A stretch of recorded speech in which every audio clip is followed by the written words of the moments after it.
La reconocida periodista previsional Clara Salguero reveló información crucial que marca un punto de inflexión para los jubilados y pensionados de la nación. Por otra parte, se ha oficializado una noticia de gran relevancia que beneficiará directamente a jubilados, pensionados y titulares de pensiones no contributivas. Para no perderse ningún detalle, es aconsejable visualizar el vídeo completo. Antes de empezar, no olvide suscribirse a nuestro canal para estar al tanto de toda la información actualizada sobre ANSES y el régimen previsional. La suscripción es totalmente gratuita.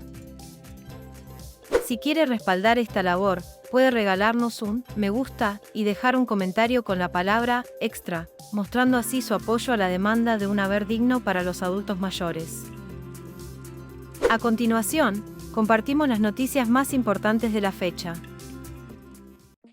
El primer tema que vamos a tratar tiene que ver con la vuelta de los planes sociales. Atención con esto, la vuelta de los planes sociales. Nos estamos refiriendo a volver al trabajo, expotenciar trabajo. La Justicia Federal de Campana esta semana acaba de ordenar ante un reclamo de trabajadores de la economía popular, acaba de ordenar al Ministerio de Capital Humano la rehabilitación de los planes sociales. ¿Cuáles han sido las novedades en estos últimos días? Por supuesto, nosotros te adelantábamos que el Ministerio de Capital Humano apeló la medida. El proceso ahora se está llevando adelante en la Cámara Federal de San Martín, pero hasta tanto se defina este proceso, hay que pagar. En simultáneo a esta información, o prácticamente de manera inmediata, desde la Secretaría de Trabajo, Empleo y Seguridad Social ya aprobaron por resolución la partida presupuestaria para liberar fondos y pagar los planes sociales. Estamos hablando de la cifra de 72.384 millones de pesos para pagar y rehabilitar planes sociales. Nos referimos a volver al trabajo, expotenciar trabajo. ¿Qué tenés que saber por estas horas? Que el pago se rehabilita en el mes de mayo, que podés estar dentro de los 928.000 personas que están alcanzadas. Recordamos que el último pago de expotenciar trabajo se había hecho efectivo el mes pasado, más precisamente el 7 de abril, donde en paralelo se comunicó que iba a ser el último pago porque el expotenciar trabajo se iba a reemplazar por capacitación de oficios. Es muy importante estos datos que están en la pantalla, porque vos podés ser uno de las 928.000 personas alcanzadas por la rehabilitación del pago. Se va a mantener este pago en 78.000 pesos mensuales, que es exactamente el mismo monto, la misma cifra que se pagó en el mes de abril. Y el pago, si bien todavía no está confirmado el día exacto, sí será en la primera semana de mayo, en los primeros días de mayo. Por eso en estos próximos días, a partir del lunes, ya se va a saber con certeza, pero sí lo que te puedo decir es 78.000 pesos mensuales, el pago se abona en estos primeros días del nuevo mes y se va a realizar con la misma modalidad que siempre se pagó, o por lo menos cuando salieron del medio los intermediarios, que fue, siempre lo digo, un tema muy polémico, cómo se venía pagando por transferencia bancaria a través del Banco de la Nación Argentina. No hay que hacer ningún trámite, no hay que inscribirse nada porque se rehabilita a los mismos beneficiarios y beneficiarias que venían cobrando el plan. Ahora, si vos querés controlar que la plata esté en el banco, tenés dos vías. Lo podés hacer por la página del ANSES o lo podés hacer por Mi Argentina. En cualquiera de los dos casos o cualquiera de las dos vías que consultes, debes tener a mano el número de CUIL y la clave de la Seguridad Social. Te cuento entonces. Vuelve el expotenciar trabajo. El primer pago, según lo dicta la justicia, debe hacerse en los primeros días de mayo. De la Secretaría de Trabajo, Empleo y Seguridad Social, dependiente del Ministerio de Capital Humano, ya está aprobada la partida y además, Por el momento se suspende la capacitación de oficios.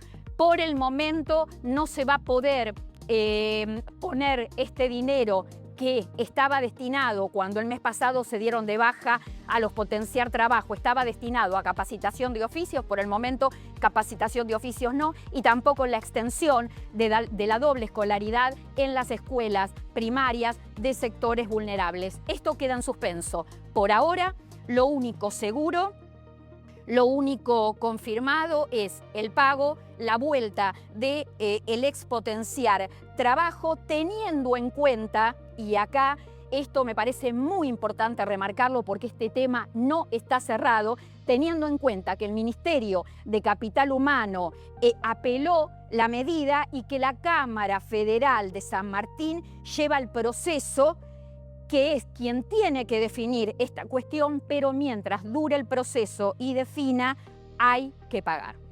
Segundo tema que quiero contarte, y tiene que ver con la Ley de Emergencia por Discapacidad. El gobierno, a través de la Procuración del Tesoro, quiere ir a la Corte Suprema de Justicia de la Nación con recurso extraordinario para suspender la Ley de Emergencia por Discapacidad. Les pido, por favor, si podemos poner en pantalla la solicitud que hace el gobierno, que realiza el gobierno para llevar el tema a la Corte.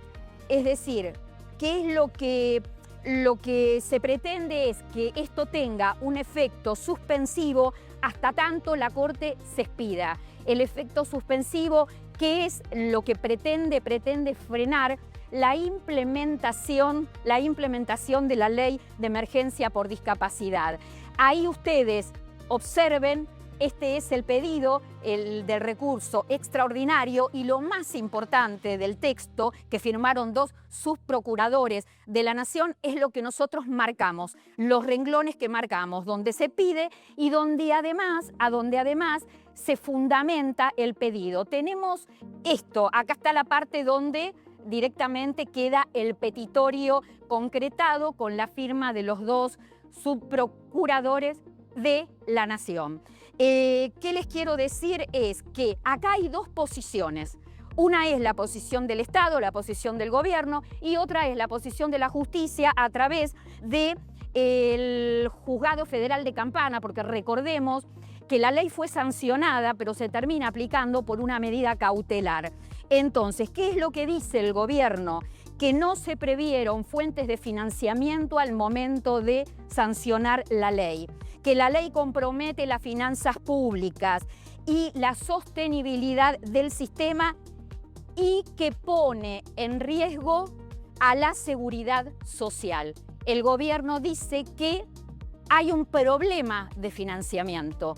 ¿Qué es lo que dijo oportunamente la justicia? Más precisamente, el Juzgado Federal de Campana, el juez Adrián González Charbay, que la ley habilita a la jefatura de gabinete a reasignar partidas para aprobar financiamiento. Acá es muy importante que se entienda por qué este tema está judicializado. Acá lo graficamos, lo pusimos claro en una placa. El recurso extraordinario lo que pide es que se frene la ley hasta tanto se expida la Corte Suprema de Justicia.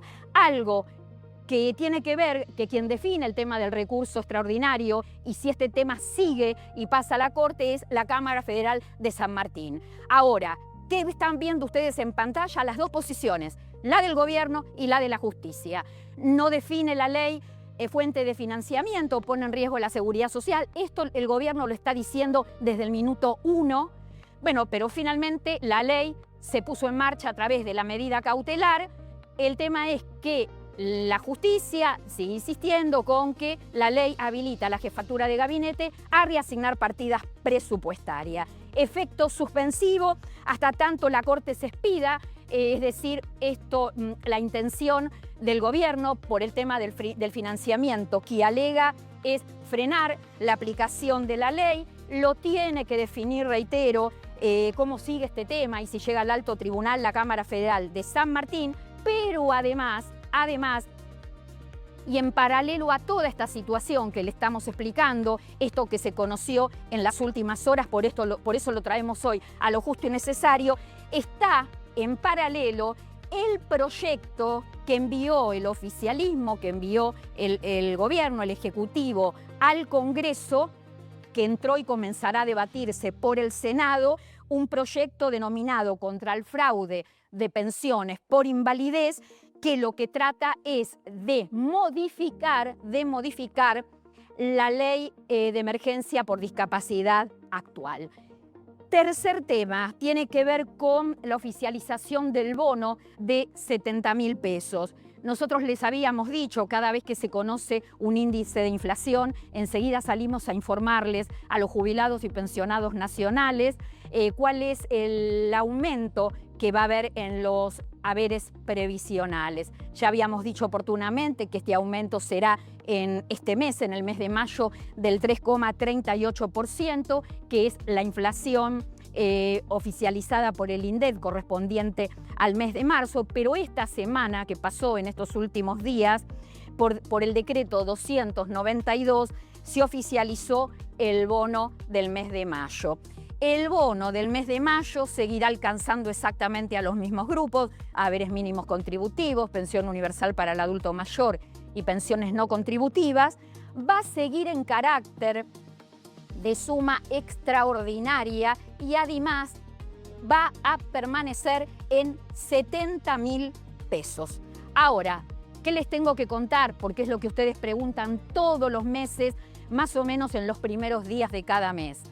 ¿Cuándo comienza el pago del mensual? ¿Cómo se paga? ¿Qué se paga? Bueno, te contamos los montos, a ver si podemos dar los montos y después te doy las fechas de cobro. Haber mínimo más bono, 463.200 pesos en el mes de mayo. Acá me detengo y te digo que el haber mínimo queda en 393.200 pesos más el bono de 70.000 pesos. Puan más bono, el total es 384.500 pesos. Esto es la suma de un haber de 314.500 pesos más el bono de 70.000 pesos, y las pensiones no contributivas quedan con un monto en mayo de 275.200 pesos más el bono de 70.000 pesos. ¿Cuándo se paga? ¿Cuándo se paga? No saquemos la placa y así van siguiendo. El haber mínimo, lo que es haber mínimo contributivo, van a cobrar los que tienen haber mínimo que no supere los 393.174 pesos entre el 11 y el 21 de mayo. Y los que tengan haberes que superen el mínimo será entre el 22 y el 29 de mayo. Mientras tanto, ¿en qué fecha cobran titulares de pensión universal para el adulto mayor y pensiones no contributivas? Cobrarán entre el 11 y el 15 de mayo, todos los meses, cuando se estipula el comienzo del cronograma de pagos. El primer grupo son el universo de pensiones no contributivas, de pensiones asistenciales. Segundo grupo, todos aquellos que tuvieron una historia contributiva, pero cuyos ingresos no superen el haber mínimo. Tercer grupo, todos aquellos con historias contributivas que superen el haber mínimo vigente. Te tengo que contar que en estas fechas que acabamos de mencionar, se paga todo en la misma fecha que te corresponde por monto de haber y terminación de número de documento. Vas a encontrar acreditado el haber mensual y el bono. Y me quiero detener en este tema, en el tema del bono, porque es cierto que los aumentos mensuales hace que crezcan los haberes. Pero los aumentos mensuales por IPC no logran compensar la pérdida de poder adquisitivo de las leyes de movilidad, de las anteriores leyes de movilidad. Y cuando digo esto me refiero al universo de jubilados y pensionados nacionales de todas las escalas de ingresos. Pero acá va el tema que tiene que ver específicamente con los haberes mínimos. No es que lo justo y necesario siempre tenga presente el haber mínimo y quizá ignoremos información que tenga que ver con jubilados y pensionados que tienen haberes medios o jubilados y pensionados que tienen haberes máximos. En general, siempre destacamos a la gente que cobra haberes mínimos porque son la mayoría de 8 millones, de algo más de 8 millones de beneficiarios que tiene el sistema nacional, más de 4 millones, casi 5, cobran haberes mínimos.